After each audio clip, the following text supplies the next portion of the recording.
Llamado y escucha. Respira.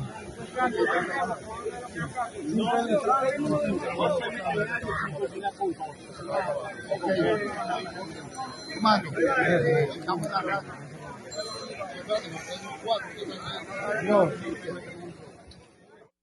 Señores, ahí estamos observando imágenes de ese trabajo que hicieron hasta horas de la madrugada anoche.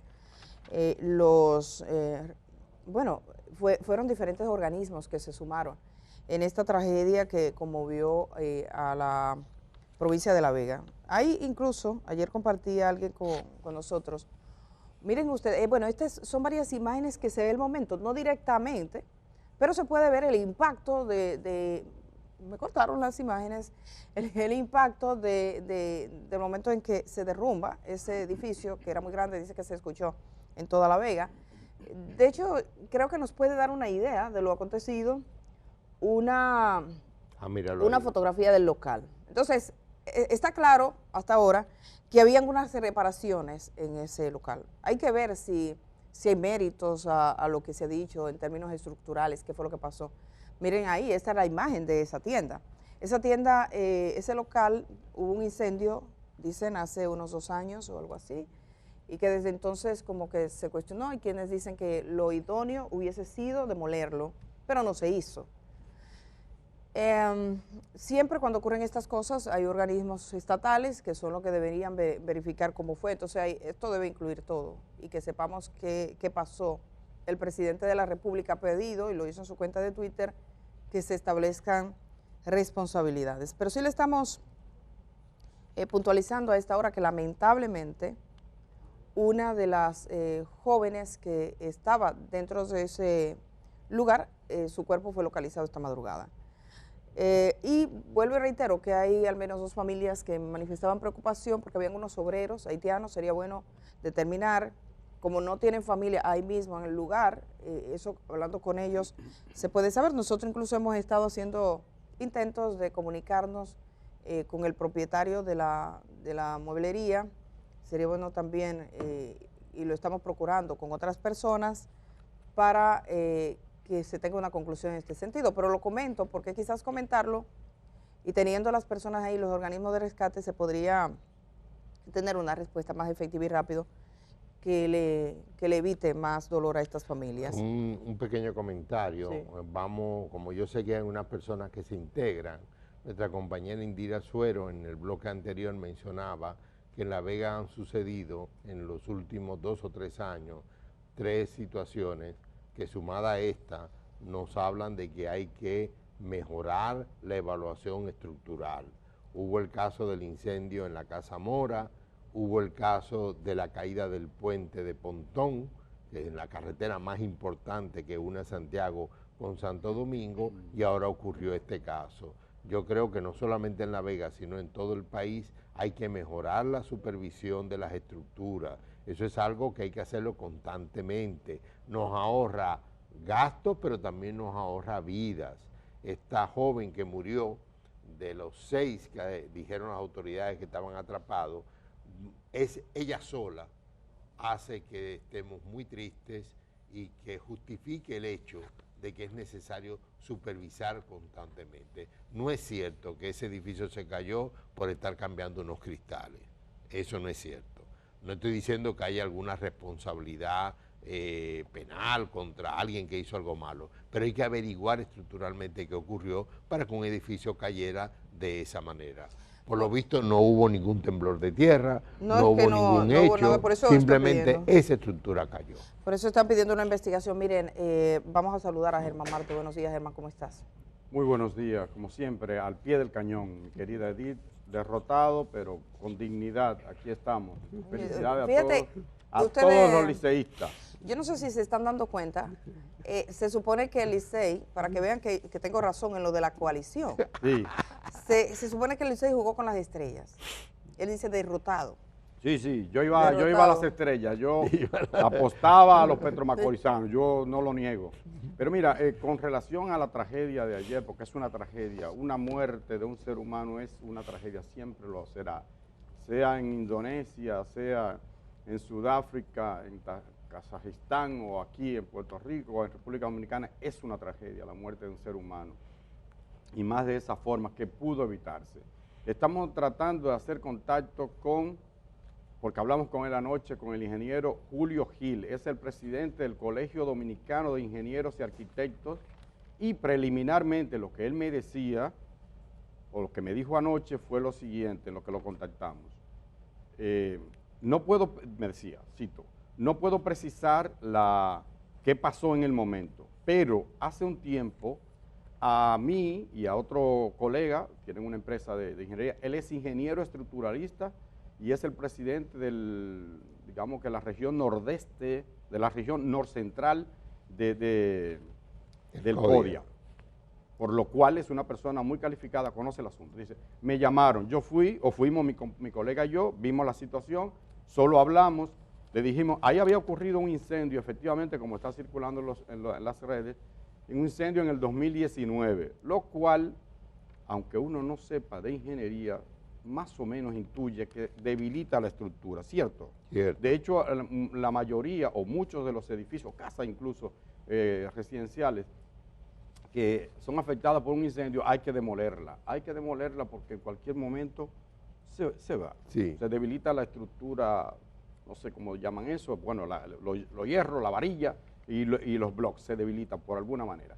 Luego, ellos le dijeron, mira, no se puede, esa base hay que reforzarla, Le urgieron al dueño del inmueble, estoy citando lo que me ha dicho el ingeniero Julio Gil, hay que reforzar eso, pero ellos no llegaron finalmente a ningún entendimiento porque quizá no le convino o no sé, el dueño dijo no, lo dejaron así y ellos se retiraron.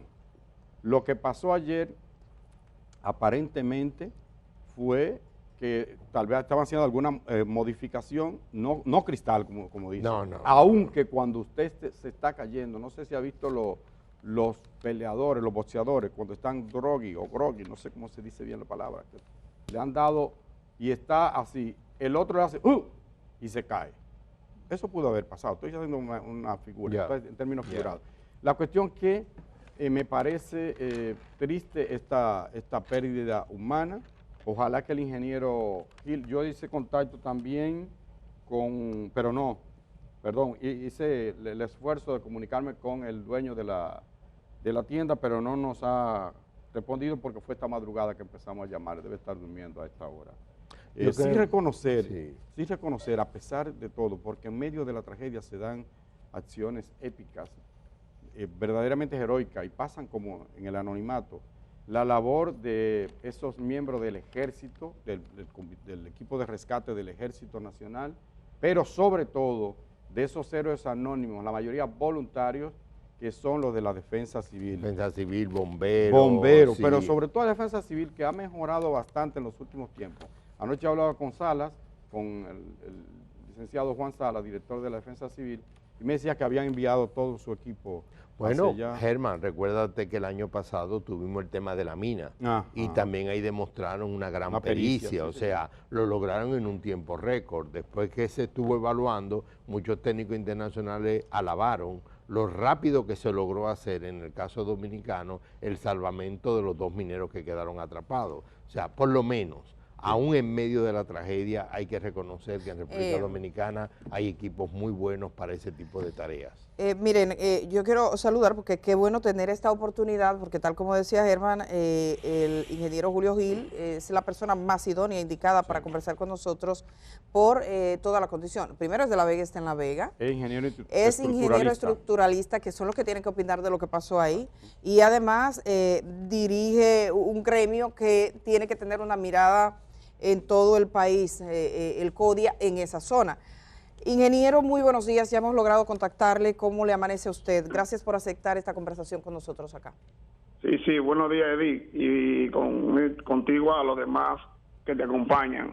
Estamos bien, gracias a Dios. Hemos decidido conversar con el ingeniero Julio Gil vía telefónica, dada la relevancia de este tema. O sea, a pesar de que no podemos tener un contacto distinto, pues conversamos con él. Vamos a preguntarle, ingeniero, primero, ¿qué fue lo que pasó? Todo el mundo se pregunta, usted está especializado en un área que es precisamente quizás de las que debe investigar lo que ocurría en términos estructurales.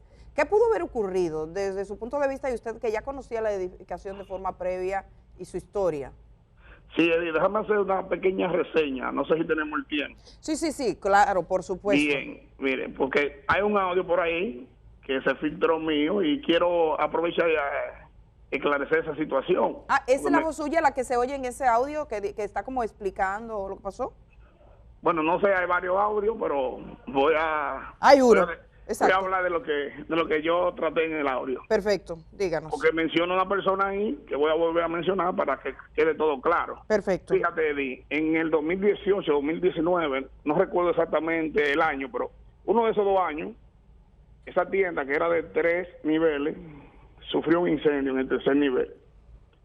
Cuando eso sucede, los dueños buscan una compañía que se dedica a la construcción de estructuras metálicas, en la cual labora un ingeniero amigo también. Ellos se acercan a nuestra oficina, la cual compartimos con el ingeniero Carlos Manuel Polanco Monegro, que es una de las personas, para mí, más calificada o de las más calificadas en la región, estructuralista y más de 30 años en el área del diseño estructural. Entonces, compartimos oficina y hacemos trabajo juntos, somos prácticamente socios. Y nos apersonamos a la edificación.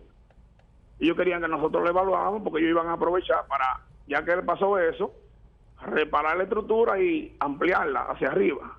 Nosotros visualmente analizamos rápidamente la estructura y era una estructura vieja, que no se había construido con los criterios que hoy en día se utilizan.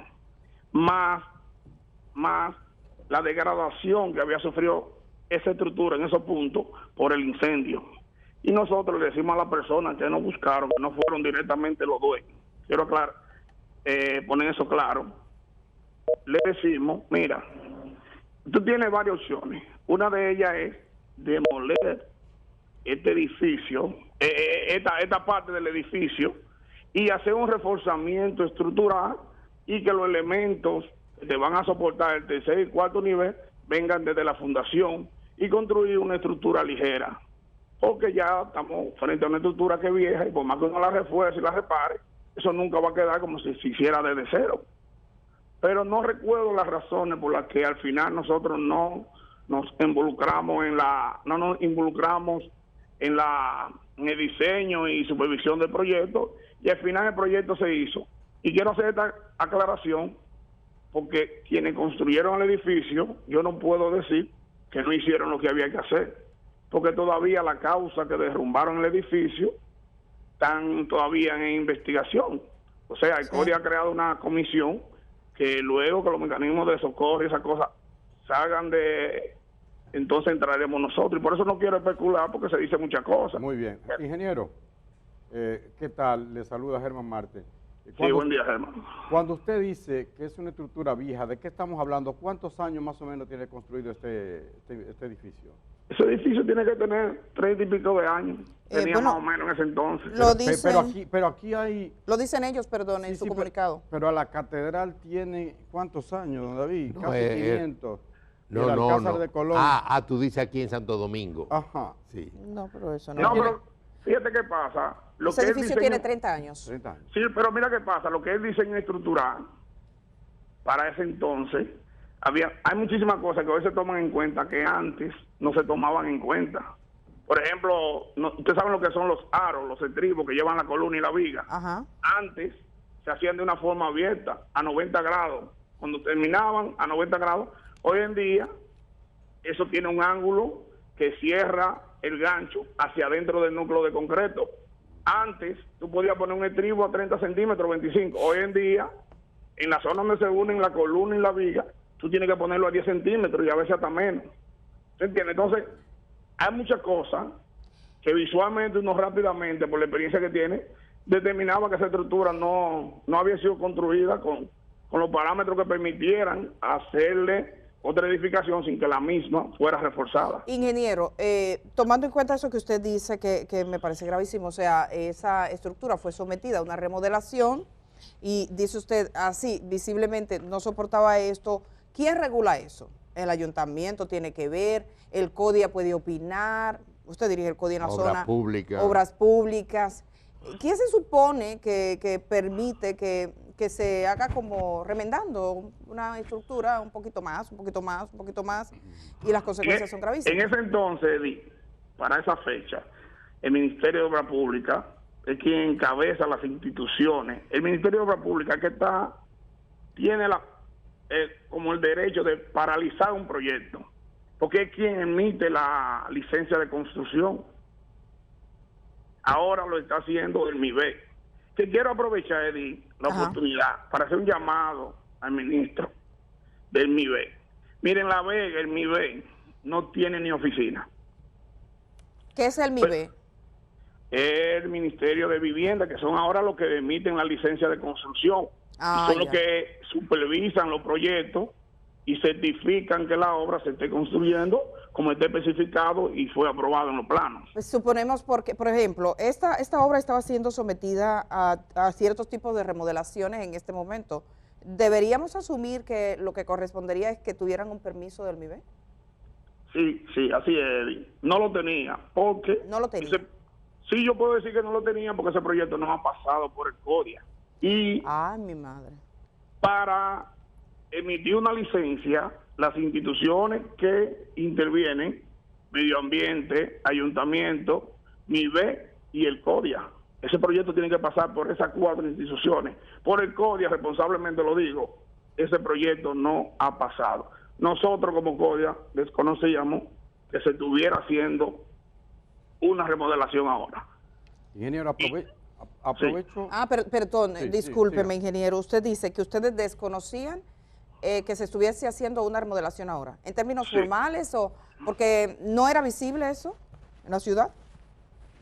Bueno, aparentemente eran quizá trabajos internos y ahora, según me cuentan, porque no puedo especular, no lo vi, se estaba tumbando unos muros para crear una fachada y poner unos cristales. Pero eso es mera especulación porque eso es lo que he escuchado. Ya cuando nosotros hagamos el levantamiento que se va a hacer, porque hay una comisión que se va a crear en la que ya han dicho presente CINEDON, que es la Sociedad de Ingenieros Estructuralistas Dominicanos, la ONEVI, que es la Oficina Nacional para Evaluación de Estructura, y el CODIA, que es el Colegio Dominicano de Ingenieros, Arquitectos y Agrimensores. Se va a crear una comisión conjunta para hacer una evaluación y rendir un informe a la sociedad. Pero mira algo, Edith, qué bueno, que quizá la gente no sabe. Edith, aquí cualquiera compra, por ejemplo, en un edificio de apartamentos de 4 niveles, 2 apartamentos por nivel, te compra el tercer nivel y lo convierte en un solo apartamento. Pero ¿y cómo la gente hace eso? Debilita la estructura. Tumbando paredes. Pero en un edificio de apartamentos, ¿cuáles son los elementos que necesitan la carga? Las paredes.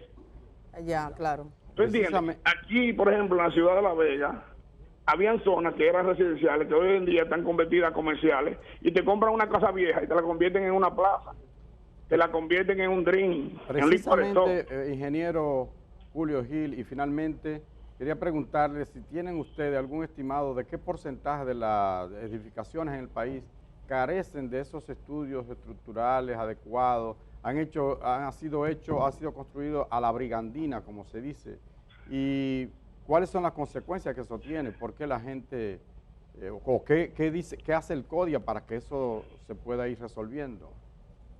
Sí, fíjate, nosotros como CODIA, inmediatamente vemos que hay una construcción, nos apersonamos allá y le exigimos primero los planos, que haya un profesional, y si no están los planos o no hay un profesional, automáticamente nosotros recomendamos paralizar los trabajos de dicha edificación. Pero nosotros no tenemos la fuerza pública para paralizar el proyecto y inmediatamente uno da la vuelta, sigue la construcción. No, bueno, ingeniero, vamos más cercanos. Nosotros recordemos que en junio del 2022 una parte del local del CODIA Se derrumbó porque al lado estaban haciendo una construcción de manera, sí, insólito, pero eso ocurrió, que por cierto no sabemos en qué paró esa investigación. No sé si usted lo sabe.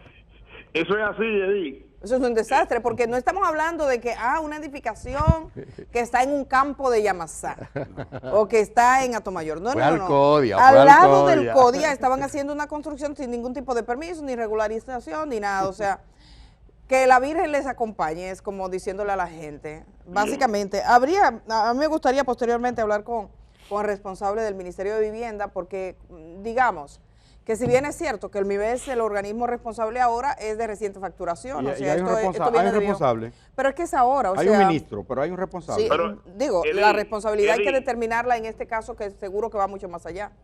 Diga usted, ingeniero. Mira, Edith, por ejemplo, en mi B no tienen inspectores, tienen que venir de Santiago, y hay una oficina de nombre en La Vega de tramitación de planos que costó muchísimo sacrificio conseguir, porque antes los ingenieros tenían que ir a San Francisco o a Santiago para aprobar un plano, y se consiguió que lo llevaran a La Vega, pero cuando descentralizaron el MIBE, crearon el MIBE, que estaba antes, los ingenieros estaban en obra pública, lo pusieron aparte, se quedaron en el aire, en La Vega, y aquí en La Vega hay muchísimos ingenieros y arquitectos capacitados, pero para cualquier cosita hay que esperar una orden de la capital, de Santo Domingo o de Santiago. Entonces nosotros pensamos que eso tiene que descentralizarlo, poner a esa gente cómoda con sus herramientas y darle fuerza para que puedan salir a hacer el trabajo que tienen que hacer. Que no se alimenten solamente ahí, esa obra está paralizada, pero de ahí no pasa. Ingeniero, pero básicamente sacamos la lección de que no se puede comenzar a reconstruir. Por ejemplo, hay edificios hasta nuevo aquí en Santo Domingo, usted compra un apartamento y decide que usted va a anchar la sala y destruye una columna y está socavando el sostén de ese edificio que fue calculado. Eso debería tener una visión profesional. Nosotros le agradecemos muchísimo, ingeniero. Claro que es prematuro para saber exactamente qué ocurrió en La Vega. Sí, le agradecemos porque usted por ser del CODIA, por ser de La Vega y por ser ingeniero estructuralista, pues es una de las personas más idóneas para conversar esta mañana.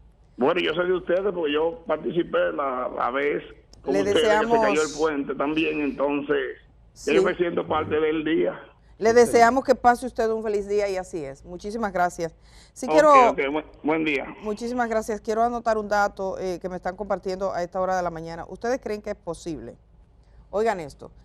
Al lado de esa tienda, tal como le ocurrió al CODIA, cuando hay un derrumbe de esa magnitud no programado, fíjense que cuando se va a hacer un derrumbe de una obra, eso se calcula. Esto fue un accidente, o sea, simplemente, imagínese una edificación de 6 pisos, 6 niveles, y que esté próximo a usted. Pues las casas que estaban en el entorno sufrieron. No tenemos todavía una referencia exacta de cuántas casas resultaron afectadas, pero sí la de una señora que se cayó parte de la estructura de su casa, o sea, queda descubierta una pared, y entonces su casa quedó abierta. Pues entraron a robarle. No. Se le llevaron todo. Se le llevaron, en medio de la tragedia, con la gente atendiendo a la tragedia, y los ladrones a su oficio. Es una tragedia mayor. A robar, sí, porque es una tragedia moral, es una tragedia del ser, una tragedia... ¿Tú sabes lo que es eso? Y cosas en La Vega, que todo lo de la cocina y la sala, ¿se lo llevaron? No. ¿Se lo llevaron? Tú ves, yo nunca he estado de acuerdo con la pena de muerte. No, y pero aquí tampoco. Pero hay sin estar excepciones. de acuerdo. No, Pero hay para eso hay tanto como pena de para eso hay muerte. cárcel. No, pero cárcel entonces. Bueno, es lo mismo que pasa precisamente en la autopista Duarte, los accidentes que hay, que los que se acercan no se acercan a ayudar, se acercan a desvalijar y a lo mejor gente herida. Eso ocurre a cada rato. Voy a referirme a un tema que siempre es un tema complejo en República Dominicana, casi no se conversa con la regularidad que debe hablarse. Aquí pasamos parte de las declaraciones que dio en una entrevista que hizo el Grupo Corripio al ministro de Agricultura. Germán Marte, que estaba en ese almuerzo del Grupo Corripio, le hizo una pregunta al ministro sobre la necesidad que había de mano de obra haitiana para los trabajos agrícolas en el país. Y él dijo una cosa, él es el ministro de Agricultura, dijo... Y es productor de banano, uno de los más grandes del país. Y tiene plantaciones, y tiene migrantes haitianos trabajando en sus plantaciones. 95% en algún momento me llegó a decir. Y luego lo bajó. La presencia el ministro actualmente me dijo, la respuesta que dijo fue, bueno, entre 90 y 95% de los trabajadores agrícolas son haitianos. En mi finca yo he hecho el esfuerzo y llevo como un 50%, en la de él. En la de él, haciendo el esfuerzo, el ministro. Entonces, dijo, básicamente también hizo una referencia a la dependencia de la agricultura en República Dominicana de la mano de obra haitiana. Totalmente. ¿Recuerdas exactamente Sí, para qué? sí. Porque como tú eres el que estabas ahí. Bueno, le pregunté básicamente, ingeniero, hay una situación en el contexto, ¿verdad?, de la deportación y tal. Dígame con sinceridad, ¿es sostenible la producción agrícola en la República Dominicana sin esa mano de obra en este momento? Y me dijo, yo no puedo mentir, no es sostenible. Y ahí me pasó a dar los porcentajes. Sin embargo, bueno, esa es la visión del ministro de Agricultura, que es responsable, que es responsable del área agrícola. Es evidente, si usted va a Constanza y usted ve las montañas de difícil acceso, usted va a encontrar obreros haitianos trabajando. Si usted va en las zonas de las laderas donde se produce el arroz que consumimos, usted va a encontrar gente trabajando en condiciones muy precarias, porque es un trabajo muy duro. Ahora mismo que las temperaturas están bajitas, gente que están dentro del agua prácticamente, a veces no están ataviados con la indumentaria necesaria. Pasa como el tema de las construcciones. Entonces, el gobierno dominicano ha decidido incrementar una política de repatriación que en este momento es bien dura para esta gente, y no estamos hablando solo de los obreros, porque tú tienes obreros que entran al país a trabajar y que lo trafican, que hay gente que cobra por eso, que cobra un peaje, que cobra dinero, empresarios que los contratan y los buscan y los mandan a buscar, y también están resultando afectadas personas que nacieron aquí o que viven en un batey, que son poblados. Y yo estaba leyendo una investigación que se hizo como en el año 1980 por parte de una universidad estadounidense sobre los bateyes, porque un grupo de estudiantes universitarios decidieron hacer una tesis sobre el tema de los bateyes, porque dicen que constituían un espacio humano privilegiado para el estudio, en cuanto los bateyes fueron creados aislados de todo contacto con los demás. Entonces tú tienes una población que está ahí como excluida, que no tiene contacto. Eran generalmente situadas en lugares cañeros, apartados, para trabajar la caña. Al principio con hombres, pero los hombres buscaban compañeras y se forjó ese conglomerado humano que vivía en una absoluta miseria, y que lo vimos en las imágenes del Central Romana, por ejemplo, cuando iban a llevarle potecitos de cloro y no sé qué, que aquí le estamos dando y que lo estamos ayudando. En una miseria ayecta, de las más grandes miserias que pudiésemos contemplar. Entonces esa gente fue teniendo hijos y demás, y ese ha sido un tema pendiente en toda la historia dominicana. De hecho, hay mucho texto para ponerle, no de que hablando así en el aire por titulares, no, con investigaciones profesionales que te van acreditando todas esas circunstancias. Ese es un tema. Se han dado situaciones, por ejemplo, siempre lo dijimos aquí al principio, de un batey, donde llegaron brigadas que decían ser de migración, aunque no parecían de migración, me dieron ellos, más bien parecían militares, rompieron casas, se llevaron a la gente en horas de la madrugada, a las 2 de la mañana. Eso, frente a una Defensoría del Pueblo, frente a un Ministerio Público o frente a una legislación, habría que verificar si algo así se puede hacer, evidentemente. Entonces, hay un proceso todos los días, por ejemplo, en el centro de Santiago, que es un centro de reclusión, que la gente casi no va, o sea, ni los periodistas. Yo sé de periodistas que han ido, pero ha salido muy poco de ese centro de Santiago, donde están los haitianos que van a ser repatriados.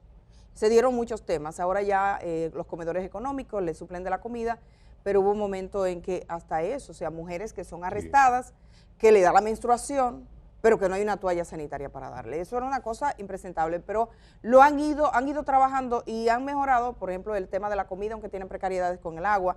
El inodoro o el sanitario es un hoyo en el suelo, negro, un hoyo donde usted va, como una letrina, pero moderna, sí, con la estructura propia de poner un inodoro. ¿Qué cuesta poner un inodoro en un espacio? O sea, usted se pregunta, eso no puede ser. Entonces, se han estado dando ese proceso, las repatriaciones han aumentado, pero lo que ha aumentado en realidad con las repatriaciones también es un negocio.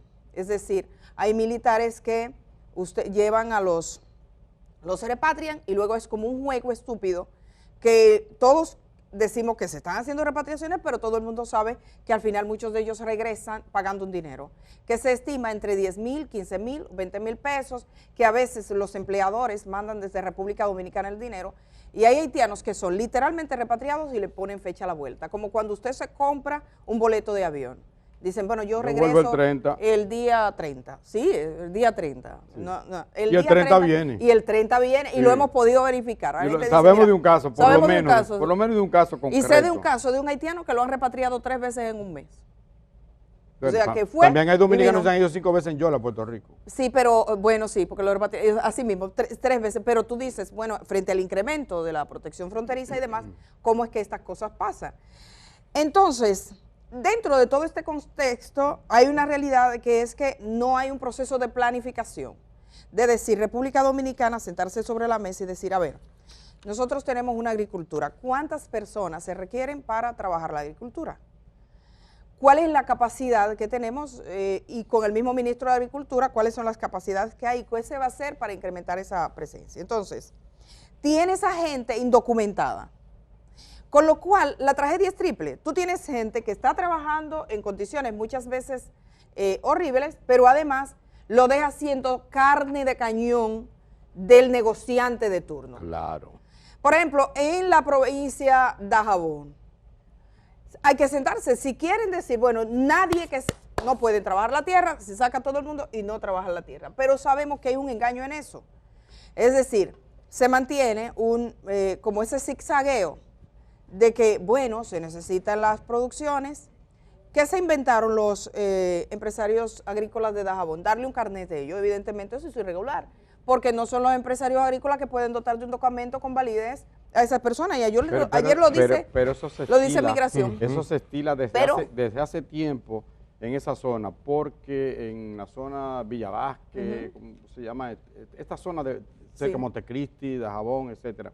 Plantaciones agrícolas, entonces lo que hacen los productores que dicen, mira, estos son la gente mía, estas son la gente mía. Pero eso debe ser en coordinación con, tú sabes, podría ser en coordinación con Migración, con una entidad estatal. Ya. O sea, tú no dejas eso a discreción, a mí me parece sensato, tú no dejas eso a discreción de un empresario agrícola, que se presta a cualquier cosa. Pero es razonable, evidentemente, que el gobierno no solo dice, anulado los carnets, pero ¿y qué vas a hacer? O sea, debes tener algún tipo de programa, algún tipo de planificación real, porque si no, lo que pasa es que estos son sectores que caminan cada uno por su lado. Si aquí hubiese, por ejemplo, que los empresarios agrícolas estuviesen organizados y que fijaran una realidad, que fijaran una posición clara y se sentaran con el gobierno. No, pero no pasarán días sin que se manifieste, tú lo verás. Sí, eso va a ocurrir, porque ellos dependen de esa mano de obra, es decir, la riqueza no se produce sola. Tú puedes tener las mejores maquinarias, la mejor tierra, los mejores productos. Si no hay gente, que es el ente fundamental en cualquier proceso de producción, si no hay mano de obra, si no hay obreros, si no hay trabajadores, ingenieros, lo que sea, pero gente, no hay producción. Miren, en la ilegalidad está el negocio. Exacto. Para los actores estatales. O sea, ¿por qué evitan la legalidad? Porque el negocio está en la ilegalidad. Porque ahí es que entonces cosechan a gente que ya están siendo explotada, encima de eso le sacan más dinero. Eso es horrible. Entonces, el sector empresarial está a siglos de avance en relación a este gobierno y al gobierno anterior. Porque saben cómo se bate el cobre. Claro. David, saben cómo se bate el cobre. Para el sector empresarial lo importante es producir. Y tienes razón. No se pueden atajar en base a unos prejuicios y a una extrema derecha que está permeando este gobierno y que quiere evitar cualquier nivel de organización y de legalidad, porque es un trabajo y los necesitamos. Miren, ahora mismo, para los agentes de la policía, por lo menos en el Gran Santo Domingo, porque yo los veo, hay 2 negocios fundamentales de búsqueda. En el país hay un negocio fundamental, los puntos de drogas aquí se contabilizaron. Sí.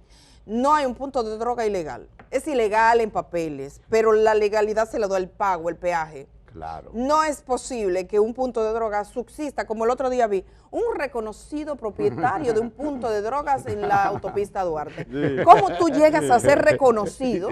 Sí. Y la autoridad no sabe, cuando aquí se paga un ejército, una guardia, entonces pagan tantos militares, se pagan tantos policías. Y lo están entrenando. Y luego, no, pero, y los soplones. Porque el caliesaje aquí está desde Trujillo. Y una vez estuve frente a un destacamento policial que me senté a esperar algo y ahí entraba ebanista, frutero, que son chivatos. Ustedes no saben dónde están los puntos de droga. Claro que sí, entonces hay un peaje con los puntos de droga. Luego está que se molestaron muchísimo con el comisionado de reforma policial porque habló de la corrupción. Se molestan porque no se puede decir que hay corrupción. La corrupción son de los cabos y de los rasos, esos son los corruptos. Pero vayan a ver cómo les fue los resultados cuando le hicieron... La corrupción se detiene en la puerta del general. No, aquí la corrupción llega hasta coronel. Recuérdate en el caso Figueroa Agosto. Dicen, Figueroa Agosto, un coronel hizo una estructura que permitió la persistencia de coronel para abajo. De coronel y coronel cuando el caso es grande. Sí. Cuando el caso es grande. Entonces, ustedes ven a los policías, que parece una cosa impresionante, en cualquier estructura de construcción ahora, mirando a ver si ven un haitiano, ¿para qué? Lo agarran, lo suben en el motor, se lo llevan, en el camino negocian, él tiene que andar con un dinero. Ahora mismo hay que andar con 10,000 pesos, 8,000 pesos, 5,000 pesos. 10,000 pesos para darle a los policías, sí señor. Entonces tienen que andar con el dinero. Del motor y te suelten. El otro día en una construcción, yo iba, pero no, podría haber hecho un tapón si me detengo, ahí estaban ellos, entonces salió como el encargado de la obra, policía supervisando obra. Ustedes saben lo que va a pasar, eso no tiene regla, ahí no hay ministerio público, ahí no hay verificación, ahí no hay caso, ahí no hay nada. Macuteo. Ahora también en las fincas sería, cuando se abre eso es básicamente abriendo el espacio al macuteo. Yo entiendo que bueno, buscar una medida de regularidad, pero es en la ilegalidad que se está haciendo todo esto, o sea, fomentando eso. Lo que va a pasar en Dajabón es lo que está pasando con las construcciones aquí en Dominicana. Se pone más alto el peaje. Fíjense lo que dijo dijo acá ayer el economista que estaba acá que entrevistamos. Sí. ¿Qué dijo él? Que el gobierno prohibió. Juan del Rosario, profesor, una joya. Busquen esa entrevista, un hombre informado, porque es que aquí hay mucha gente pleplosa que dice cosas así porque le sale de acá. Dice del prejuicio, de la idea, pero no se investiga, es bueno investigar. ¿Qué dijo él? Cuando el gobierno dispuso que no se podía vender huevo a Haití, ¿ustedes creen que la venta de huevos se paró? No, la venta de huevos siguió. Se siguió vendiendo huevo. Entonces, es la capital que lo dice. Se dice en la capital. En la capital, en la frontera no es así. Aquí en la capital, miren, los decretos, las disposiciones, la doctor Delgado y el Centro de los Héroes y los micrófonos de los medios aguanta todo. Porque de los medios se construye un mundo. Sí. Pero cuando usted va al lugar, el mundo se bate de un modo distinto. Pero las decisiones que se toman aquí, las señales que se dan aquí, le dan luz verde a una serie de negocios que están prosperando. El gobierno tiene que prestarle atención a sus negociadores, a los que están en la calle macuteando, a los policías que están yendo a las construcciones, a los policías que sin que exista una ley que lo prevea, porque ellos no son agentes de migración, están fungiendo como tales en este momento. Pero el responsable de eso es Luis Abinader. Por supuesto. Yo lo digo, el presidente de la República es el responsable principal de eso que no es más que, no voy a decir la palabra porque a esta hora, ¿verdad? No se debería decir, pero es como cuando usted se está bañando y se acaricia provocándose placer. Es una especie de eso, que usted sabe cuál es la palabra. Porque deportan a la gente, ¿verdad? Y de allá para acá da la vuelta y para acá, y vuelve. Están diciendo que no lo necesitamos, pero sí lo necesitamos, como necesitan los puertorriqueños, los jornaleros dominicanos, como necesitan en California, en Arizona, a los jornaleros mexicanos, como necesitan en España los marroquíes, como necesitan, nos necesitamos todos, nosotros necesitamos parte de esa mano de obra, lo que hay que regularla.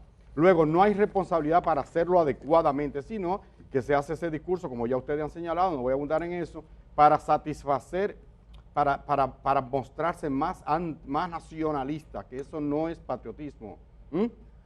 Sí. Mussolini era nacionalista, o ultranacionalista. Bueno, ya Mussolini se ha calificado bien. Mira, tenemos que ir Hitler, Trujillo. Tenemos que hacer una pausa. Ojo con eso, que el presidente no caiga en ese gancho. No tiene necesidad. ¿Será que salga de ese gancho? Que salga del gancho. Sí, porque fue solito.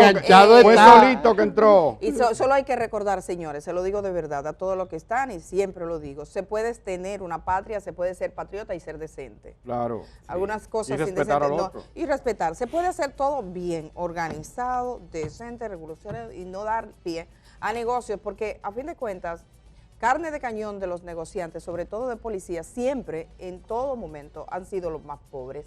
Los más pobres, en este caso los haitianos, que son los más pobres entre los pobres y los pobres de nosotros, porque los que mueren en intercambio de disparos son los hijos de los pobres. No vas a ver eso aplicado en otro contexto.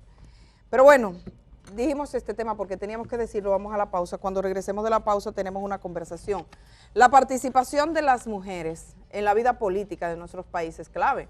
Sin mujeres no hay desarrollo. Y qué problema que todavía en este siglo, en este tiempo, tenemos que hablar de su participación. Hoy recibimos a dos invitadas. Vamos a hablar con Ana Irma Rivera. Ella es senadora afropuertorriqueña. Con ella vamos a conversar de una actividad que se está realizando aquí en República Dominicana a propósito de todo esto. Y también con Fátima Lorenzo, que llega desde Participación Ciudadana.